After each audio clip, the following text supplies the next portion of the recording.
अस्सलाम वालेकुम दोस्तों, मैं हूं आपका होस्ट वहाब इमाराती और मेरे यूट्यूब चैनल में आपको खुशामदीद। उम्मीद करता हूं कि सब दोस्त खैरियत से होंगे। और आज दोस्तों के लिए एक ज़बरदस्त वीडियो लेकर आया हूं। ज़बरदस्त टॉपिक है, न्यूज़ है और खुशखबरी है दोस्तों के लिए। तो वीडियो को पूरा देखो और वीडियो को लाइक करो, सब्सक्राइब करो हमारे चैनल को। हमेशा आपके लिए कोई न्यू टॉपिक, न्यू वीडियो लेकर आते हैं दोस्तों के लिए। तो आज जो मेरा टॉपिक है वो है वीज़ा बैन के हवाले से। जो हमारे दोस्त यूएई में बैन होके चले गए हैं, नो एंट्री होके चले गए हैं, जो छोटे छोटे केसेस हैं जिनके ऊपर, और यहाँ पे वेल सेटल थे दोस्त, बहुत परेशान है पाकिस्तान में अभी। तो हमेशा से यही कहते हैं कि यूएई ने हम दोस्तों को बहुत कुछ दिया है। यहाँ पे जो हम रहते हैं तो यहाँ से हमने बहुत कुछ सीखा है, बहुत कुछ हमने कमाया है। तो जो लोग यहाँ से नो एंट्री होके पाकिस्तान चले गए हैं तो वहाँ पे बहुत मायूस हैं, क्योंकि काम की वजह से वहाँ का जो सिस्टम है वो यूएई से बिल्कुल मुख्तलिफ है। तो काफ़ी सारे मेरे दोस्त थे अपने जो पर्सनल, जो यहाँ पे वेल सेटल थे, तो वो बेचारे किसी छोटी मोटी गलती की वजह से यहाँ से बैन होके चले गए, नो एंट्री होके चले गए हैं। तो उस हवाले से मेरे पास जो इन्फॉर्मेशन है, जो जानकारी है मैंने ली है, वो दोस्तों के साथ शेयर करना चाहता हूँ। सबसे पहले तो मैं आपको बताऊं कि ये जो हम यूएई के रहने वाले हैं, जो एशियन लोग, उनको बेचारों को इतना कानून का पता होता नहीं है। कोई छोटी मोटी गलती होती है तो वो डरते हैं बहुत, पुलिस में जाने, इमिग्रेशन में जाने से, मिनिस्ट्रीज़ में जाने से। तो ये लोगों के हत्थे चढ़ जाते हैं, जो ब्रोकर्स हैं यहाँ पे, तो उनके हत्थे चढ़ जाते हैं। वो अपने पैसे भी देते हैं, लुटाते हैं, उसके बाद कोई उनका जो मसला है वो हल भी नहीं होता और वो बेचारे आखिर मजबूर होकर पाकिस्तान चले जाते हैं। तो सबसे पहले तो मैं आपको बताऊं कि आप इस चीज़ को दिमाग से निकाल दें। जो आपके दिमाग में, जो आपके दिल में जो खौफ बैठा हुआ है वो आप निकाल दें। यहाँ के जो पुलिस है, जो इमिग्रेशन है यहाँ की, जो लेबर है यहाँ की, वो बहुत फ्रेंडली है। क्योंकि मैं यहाँ पे कारोबार करता हूँ, बिज़नेस करता हूँ कितने सालों से, तो मुझे बखूबी में मेरा जाना होता है ऑफिस में। तो ये बहुत बेहतरीन लोग हैं, आपको ज़बरदस्त तरीके से गाइड करेंगे। जो यहाँ पे बंदा क्राइम में पकड़ा जाता है तो ये यहाँ का सिस्टम है, जब तक उसके ऊपर ये चीज़ बिल्कुल कन्फर्म क्लियर नहीं हो जाती है, साबित नहीं हो जाती है, तो वो यहाँ पे गिल्टी नहीं है। तो हम डरते हैं कि अभी पता नहीं क्या हो जाएगा, अभी जाएंगे तो ये हो जाएगा, वो हो जाएगा। तो ऐसी कोई चीज़ नहीं है। कोई बंदा यहाँ पे किसी छोटी मोटी गलती में पकड़ा गया है तो डायरेक्ट जाके अपनी इस चीज़ को फेस करे पुलिस में। अगर वहाँ पे कुछ आपके पास नहीं होता है, केस आपका फॉरवर्ड हो जाता है कोर्ट में, आप कोर्ट में चले जाएँ काजी के पास, वहाँ पे जा के आप एप्लीकेशन देते हैं, डायरेक्ट जाएं। आजकल तो यूएई ने हर चीज़ इतनी आसान की हुई है कि हर चीज़ आप मोबाइल में एप्लीकेशंस लगे हुए हैं, यहाँ वहाँ पे आप जो है अप्लाई कर सकते हैं, पिटीशन दे सकते हैं वहाँ पे। तो किसी और के पीछे लगने के जो है, आप सबसे बेहतर तरीका यही है कि आप खुद जाओ, कोर्ट में जाओ, मिनिस्ट्री में जाओ, पुलिस में जाओ। कोई भी आपका मसला है तो उसके लिए जाके वहाँ पे आप डिस्कस करो, वो आपको एक अच्छा रास्ता निकाल के देंगे।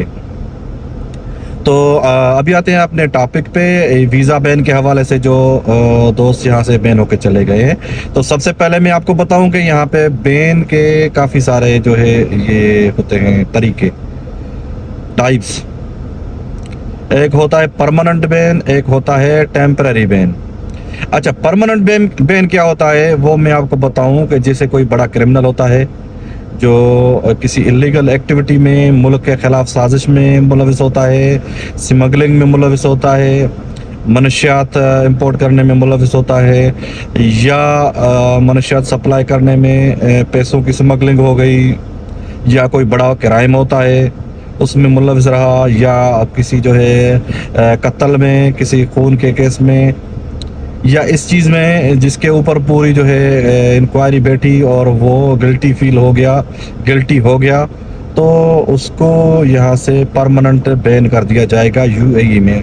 उसके अलावा यहाँ पे कुछ मेडिकल इश्यूज भी होते हैं, जैसे एचआईवी के केसेस आते हैं, एड्स के केसेस आते हैं, जिस बंदे में ये चीज़ पाई जाती है, HIV पाई जाती है, एड्स पाई जाती है, तो उसको मेडिकली अनफिट किया जाता है और उनके जो बैन पेपर उनको दिया जाता है यूएई गवर्नमेंट की तरफ से, उसके ऊपर लिखा होता है permanent ban for ever in UAE.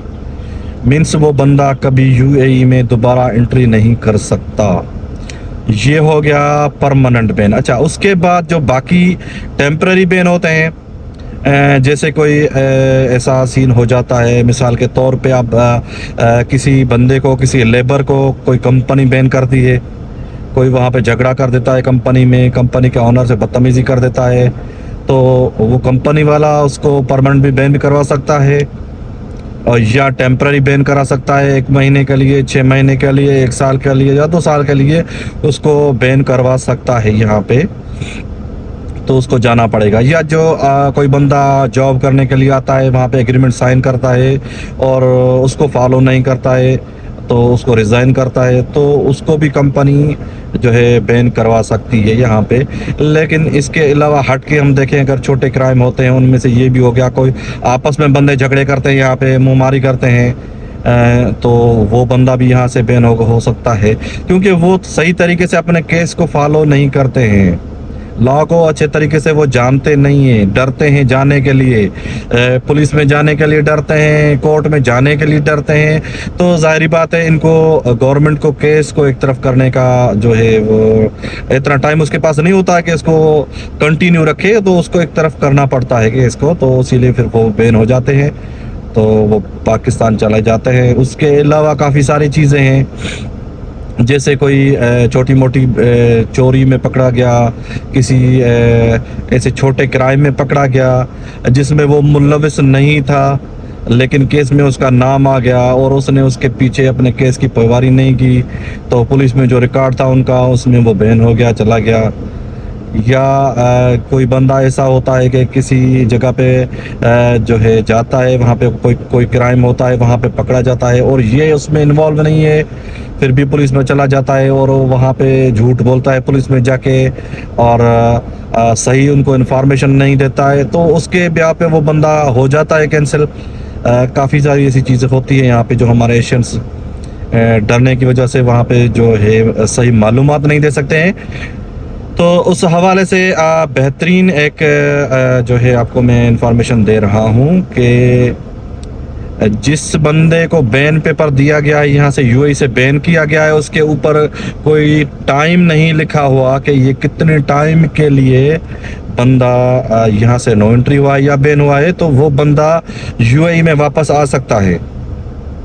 अगर किसी के ऊपर लिखा हुआ है ban for 6 month, ban for 1 year, तो वो उस टाइम के बाद यूएई वापस आ सकता है। अगर किसी के पेपर के ऊपर नहीं लिखा हुआ, कोई टाइम पीरियड नहीं लिखा हुआ, तो वो भी वापस आ सकता है।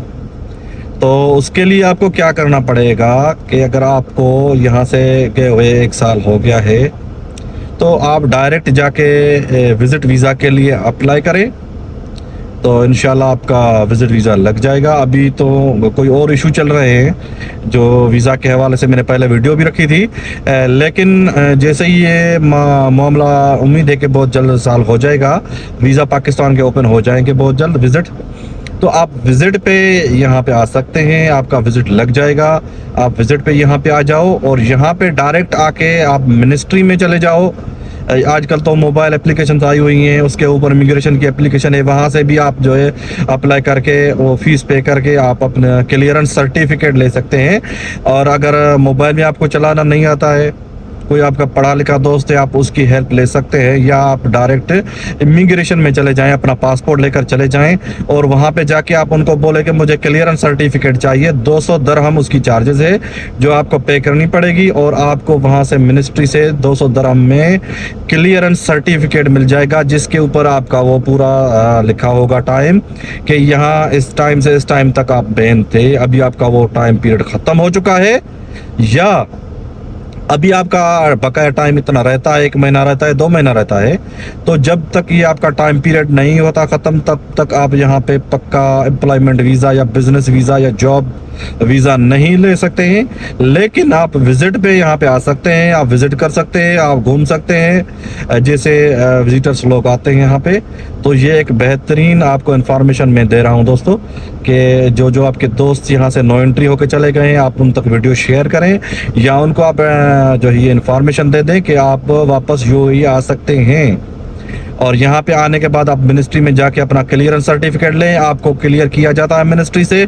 वो आपको पूरी जानकारी देंगे इमिग्रेशन में कि भाई आप यहाँ से अभी क्लियर हैं, आपको क्लियर सर्टिफिकेट मिल जाएगा, क्लियरेंस सर्टिफिकेट मिल जाएगा। तो उसके बाद आप जॉब के लिए भी अप्लाई कर सकते हैं, आप अपने एम्प्लॉयमेंट वीज़ा के लिए अप्लाई कर सकते हैं, और उसके बाद आप अपना बिजनेस भी स्टार्ट यहाँ पे दोबारा से कर सकते हैं। ये कोई भी आप जो वीज़ा है वो यहाँ पे ले सकते हैं। तो ये बहुत अच्छी न्यूज़ है दोस्तों के लिए जो परेशान बैठे थे पाकिस्तान में। तो जैसे ही अभी कुछ दिनों में मुझे लगता है कि पाकिस्तान के वीज़ा ओपन हो जाएंगे, क्योंकि इस मिनिस्ट्री की बात चल रही है पाकिस्तान एम्बेसी वालों के साथ, इमिग्रेशन वालों के साथ। तो ये मसला बहुत जल्द इंशाल्लाह उम्मीद करते हैं कि साल हो जाएगा, विजिट वीज़ा ओपन हो जाएंगे। और बाकी यूएई के दोस्त हैं, जो इंडिया के दोस्त हैं जो यूएई में रहते हैं, बांग्लादेश, श्रीलंका, बांग्लादेश के भी वीज़े हमारी तरफ बंद हैं पाकिस्तानियों की तरह। तो बाकी जो उर्दू स्पीकिंग लोग हैं हमारे, नेपाल हो गया, श्रीलंका हो गया, जो ये वीडियो समझते हैं, उर्दू समझते हैं, तो उनके लिए कि अगर किसी छोटी मोटी चोरी की वारदात में या किसी छोटे मोटे केस में अगर कोई बंदा यहाँ से बैन होकर यूएई से चला गया है, तो वो आके विजिट वीज़ा अप्लाई करे, विजिट पे वो यूएई आ सकता है। यहाँ पे आके अपने पक्के वीज़े का इंतज़ाम करे, एम्प्लॉयमेंट वीज़ा का इंतज़ाम करे, और दोबारा से अपना बिजनेस यहाँ यूएई में शुरू करे। और मेहरबानी होगी कि दोबारा से आप कोई ऐसी गलती ना करें, क्योंकि आपने बहुत कुछ सीखा होगा इस चीज़ से, जो आप यहाँ से बैन होकर चले गए थे। तो दोस्तों से गुजारिश है कि दोबारा मैं अर्ज़ करूँ कि जो यूएई में रहते हैं तो कवानीन को लाजमी फॉलो करें। यूएई हो या किसी भी कंट्री में कोई हमारा पाकिस्तानी भाई या इंडियन भाई जाता है, सऊदी अरब हो गया या ब्रिटिश कंट्रीज़ होते हैं, जहाँ पे भी आप जाओ तो रूल्स रेगुलेशन मस्ट फॉलो। ये चीज़ जहाँ पे, क्योंकि हमारे जो एशिया के कंट्रीज़ हैं, पाकिस्तान या इंडिया, बांग्लादेश, वहाँ पे फ़र्क नहीं पड़ता इन चीज़ों का, क्योंकि वहाँ पे सिफारिश भी चलती है, पैसा भी चलता है, हर चीज़ चलती है। लेकिन ये यूएई या यहाँ के जो बाकी कंट्रीज़ हैं इंटरनेशनल लेवल के, तो वहाँ पे ये चीज़ें नहीं चलती हैं दोस्तों। तो रूल्स को फॉलो करो, किसी को परेशान नहीं करो, और ख़ुद भी जियो और दूसरों को भी जीने दो। तो उम्मीद करता हूँ कि आपको ये मेरा वीडियो बहुत पसंद आया होगा दोस्तों। सपोर्ट करो, वीडियो को शेयर करो, लाइक करो, कमेंट्स करो। मैं इजाज़त चाहूँगा दोस्तों से। तो अगले वीडियो के लिए फिर देखते हैं, कोई नया टॉपिक लेकर आपकी खिदमत में हाज़िर होंगे। तब तक इजाज़त दीजिए। Thank you. अल्लाह आपको खुश रखे, दुआओं में याद।